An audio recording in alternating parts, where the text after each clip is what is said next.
আসসালামু আলাইকুম এভরিওয়ান, কেমন আছেন সবাই? আজকে আপনাদের সাথে শেয়ার করব মজাদার একটি ডিম ভুনা রেসিপি। এই ডিম ভুনা এইভাবে করলে, এই প্রসেসে করলে কিন্তু খেতে অনেক ভালো লাগে। রুটি পরোটা বা ভাতের সাথে বাচ্চারা কিন্তু অনেক মজা করে খাবে। নিজেরাও নাস্তা হিসেবে তৈরি করে নিতে পারেন। ডিম ভুনার জন্য এখানে আমি পরিমাণ মতো 6টি ডিম নিয়েছি। পানি দিয়ে ডিমগুলো আমি সেদ্ধ করে নিব। 1 চামচ লবণ দিয়ে দিব।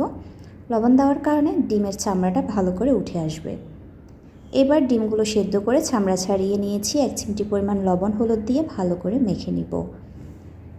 ডিমগুলো ফালি করার আগেই কিন্তু আমি ভালো করে লবণ হলুদ দিয়ে মেখে নিচ্ছি। এতে করে ডিমের কুসুমগুলো বেরিয়ে আসার সম্ভাবনা থাকবে না।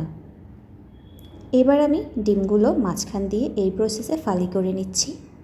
দেখে বুঝতে পারছেন কুসুম কিন্তু একদমই বেরিয়ে আসবে না। এবার আমি চুলায় একটি প্যান বসিয়ে তেল দিয়ে দিয়েছি। তেলটা গরম হওয়ার পরে ডিমগুলো আমি এই প্রসেসে দিয়ে ভেজে নিব। উল্টো করে দেওয়া যাবে না, তাহলে কিন্তু ডিমের কুসুমটা বেরিয়ে আসবে। এইভাবে ডিম ভুনা করলে অনেক ভালো লাগে। আপনারা যারা নতুন আছেন তারা কিন্তু অবশ্যই আমার চ্যানেলটি সাবস্ক্রাইব করে যাবেন এবং পাশে থাকবেন।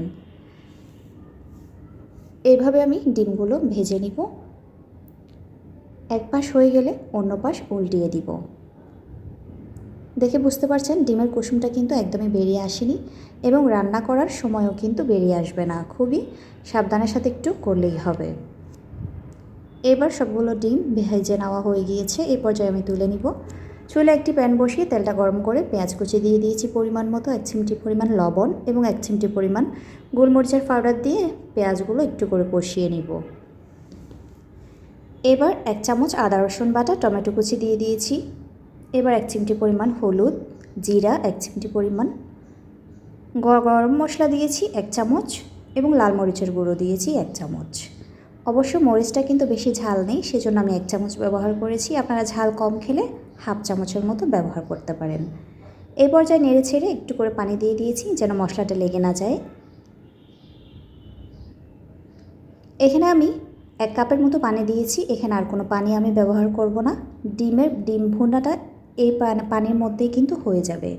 কিছুক্ষণ কষানোর পর ডিমগুলো দিয়ে দিয়েছি। ডিমগুলো যেভাবে দিয়েছি ঠিক এইভাবেই কিন্তু থাকবে, উল্টানোর কোনো প্রয়োজন নেই। ঢাকনে দিলে এতটুকুর মধ্যেই কিন্তু ডিমগুলো হয়ে যাবে।